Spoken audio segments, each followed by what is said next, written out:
BRS అప్పుడున్న టీఆర్ఎస్కి నేను కూడా నా రక్తాన్ని, నా చెమటని, నా సమయాన్ని కుటుంబంతో పిల్లలతో గడపాల్సిన టైంలో టీఆర్ఎస్ పార్టీ బలోపేతానికి పనిచేసిన వ్యక్తినే నేను కూడా. ఆనాటి కేసీఆర్ వేరు, ఇప్పటి కేసీఆర్ వేరు. ఆనాటి కేసీఆర్కి తెలంగాణలో చేనేత కార్మికులు చచ్చిపోతుంటే భిక్షాటన చేసిన కేసీఆర్ ఆనాటి కేసీఆర్. ఇయాలటి కేసీఆర్ మారిన మనిషి, మనిషి, మన మనిషి కాదు. ఏమైంది ఇయాలటి కేసీఆర్కి? హైడ్రాల ఇల్లు కూలిపోతుంటే అరుస్తున్నారు, అన్నా ఎక్కడున్నావు రా, వచ్చిండ్రా? రాలే. వెలుగుమట్ల ఇల్లు కూలితే వచ్చిండ్రా? రైతులకు వర్ష బీభత్సమై మొత్తం పొలాలు మునిగిపోతే వచ్చిండ్రా? చేవెళ్ళ దగ్గర బస్ యాక్సిడెంట్ అయితే వచ్చిండ్రా? ఎక్కడ చిన్న కష్టం వచ్చినా ప్రజలకు ఆ సారు రారు, ఆ సారు రారు. ఎందుకంటే ఆయన మారిన మనిషి, మనిషి, గుంటనెక్కల తోడేళ్ల చేతిలో ఖైదీ అయినటువంటి మనిషి, మన మనిషి కాదు. బాధతో, దుఃఖంతో,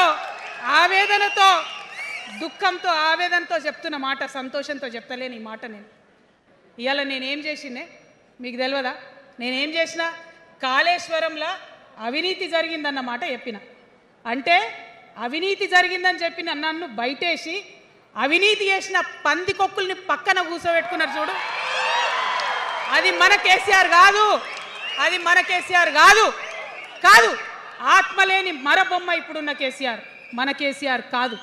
మన కేసీఆర్ అయితే కళ్ళెత్తి చూసే ధైర్యం ఉండకుంటుండే, కాళ్ళు మొక్కేటటువంటి తత్వం ఉంటుండే. ఇవాళ అది మన కేసీఆర్ కాదు. కాబట్టే ఎదురుగా నిలబడి కొట్లాడుతా. నాతో కలిసి వస్తారా? సిద్ధమేనా? ఇవాళ బీఆర్ఎస్ పార్టీ చేస్తున్నటువంటి అనేక తప్పులు, అనేక అంశాలు ఉన్నాయి. ఒకటి కాదు, రెండు కాదు. ఇది ప్రారంభం మాత్రమే. మొదలు పెట్టినాం. ఒక కర్కోటకుడి పాలన నడుస్తుంది అలా తెలంగాణలో. ఇబ్బంది పడుతున్నారు ప్రజలు, గోసపడుతున్నారు, ఏడుస్తున్నారు. ఇండ్లు అన్నీ ఉండి ఇండ్లు గూలగొడుతుంటే, అర్ధరాత్రి ఇంటి మీదకి వచ్చి ఇండ్లు గూలగొడుతుంటే ఆదుకోవాల్సిన అమ్మలాంటి మన పాత కేసీఆర్ ఏడి? ఎక్కడున్నాడు? ఇది మనం అడగాల్సింది. అందుకోసమే నేను ఈ నిర్ణయం తీసుకున్నది. నన్ను పార్టీలోంచి బయటకేస్తే నేను వెంటనే పార్టీ పెట్టలే. ఆనాడు కూడా చెప్పిన, నేను ఆలోచన చేస్తున్నా, మారతారేమో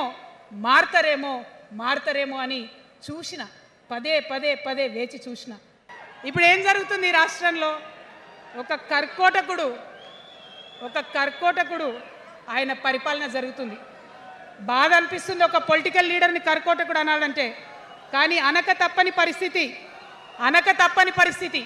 ఎందుకంటే మొన్న ఖమ్మంలో వెలుగుమట్లలో అన్ని పర్మిషన్స్ ఉన్నాయి, అన్ని కాయిదాలు ఉన్నాయి. అర్ధరాత్రి పోయి ఇల్లు కూలగొడితే ఒక నిండు గర్భిణి టెన్షన్తోని అబార్షన్ అయిపోతే ఆ తండ్రి ఏడ్చిన ఏడ్పులు, ఆ తండ్రి రోదన ఇంకా కూడా ఈ చెవులకు వినబడుతుంది. కాబట్టి ఇప్పుడున్న సీఎంని కర్కోటకుడనే అంట, హిట్లర్ అనే అంట.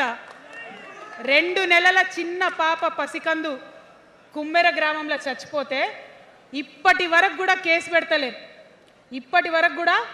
పెడతలేరు. హోంమంత్రి కూడా ముఖ్యమంత్రే, ఆయనకు తీరిక లేదు పాపం. చిన్న పసికందు చచ్చిపోతే ఇప్పటి వరకు కేసు పెడతలేరు. అందుకే అంటున్నా, కర్కోటకుడైనటువంటి సీఎం పరిపాలనలో ఉన్నాం. ఖచ్చితంగా కొట్లాడాల్సిందే. మనం ఏదైతే గురుకులాలు ఉన్నాయో వాటిలో విషం పెట్టి పిల్లల్ని చంపుతా ఉన్నారు. అయినా సరే విద్యాశాఖ మంత్రిగా ఉన్న సీఎం మాట్లాడతలేడు. అందుకే కర్కోటకుడు అంటా ఉన్నాం, అందుకే హిట్లర్ అంటా ఉన్నాం. కర్ల రాజేష్ అనేటటువంటి దళిత యువకుడు కస్టడీలో చచ్చిపోతే ఇప్పటి వరకు కూడా దానికి బాధ్యులైన పోలీసులను ఏం చర్యలు తీసుకోలేదు వాళ్ళ మీద. అందుకే కర్కోటకుడు అంటా ఉన్నాం, అందుకే హిట్లర్ అంటా ఉన్నాం. పిడికిలి బిగించి ఇప్పుడున్నటువంటి రాక్షస కాంగ్రెస్ పైన ఖచ్చితంగా కొట్లాడతాం, అందరికన్నా ఎక్కువ కొట్లాడతాం. ఇప్పుడు మనమే ప్రధాన ప్రతిపక్షం అవుతాం. 2 ఏళ్ల తర్వాత మనమే అధికార పక్షం అవుతాం. ఖచ్చితంగా అధికారంలోకి వస్తాం. ఆ బీజేపీ అనే పార్టీకి అసలు తెలంగాణ ఏర్పాటే ఇష్టం లేదు, తెలంగాణ ఏర్పాటు అవడమే ఇష్టం లేదు.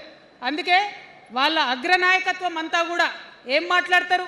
తల్లిని చంపినరు, పిల్లని బతికించారు అని ఒకలంటారు, ఇంకొకరు ఏమంటారు, నిన్ననే ఒక తలకాయ లేని ఎంపీ, మెడకాయ మీద తలకాయనే లేదు ఆయనకు, ఏమన్నాడు ఆ ఎంపీ, ఇండియా పాకిస్తాన్ విడదీసినట్టట, ఆంధ్ర తెలంగాణను విడదీసిరట. మరి వాళ్ళ అగ్రనాయకత్వం ఇన్ని మాటలు అంటుంటే మన ప్రాంతంలో ఉన్నటువంటి భారతీయ జనతా పార్టీ బానిస ఎంపీలు ఎవరైతే ఉన్నారో ఒక్క మాట కూడా వాళ్ళు మాట్లాడరు. ఫెడరల్ స్ఫూర్తికి విరుద్ధంగా రాష్ట్రం ఏర్పాటు అయిన తర్వాత 7 మండలాలు మనకి గుంజుకుంటే పార్లమెంట్లో పల్లీకులు ఇస్తారు కానీ ఆ ఎంపీలు ఒక్క మాట కూడా మాట్లాడరు. మనకు 8 రూపాయలు ఇవ్వకపోతే ఆ ఎంపీలు ఒక్క మాట మాట్లాడరు. విభజన హామీలు ఇవ్వకపోతే ఆ బీజేపీ బానిస ఎంపీలు ఒక్క మాట కూడా మాట్లాడరు. అంతేకాకుండా సామాజిక న్యాయం అనేటటువంటి ఒక కాన్సెప్ట్కే బద్ద వ్యతిరేకి భారతీయ జనతా పార్టీ. అందుకే ఏం చేస్తున్నారు, మహిళా బిల్ అయితే మోసం 2 సార్లు పాస్ చేసిరు, దాన్ని మొత్తానికే పక్కన పెట్టేసిండ్రు. బీసీ బిల్లు ఇక్కడికి వెళ్ళి పంపిస్తే దాన్ని తొక్కిపెట్టిండ్రు.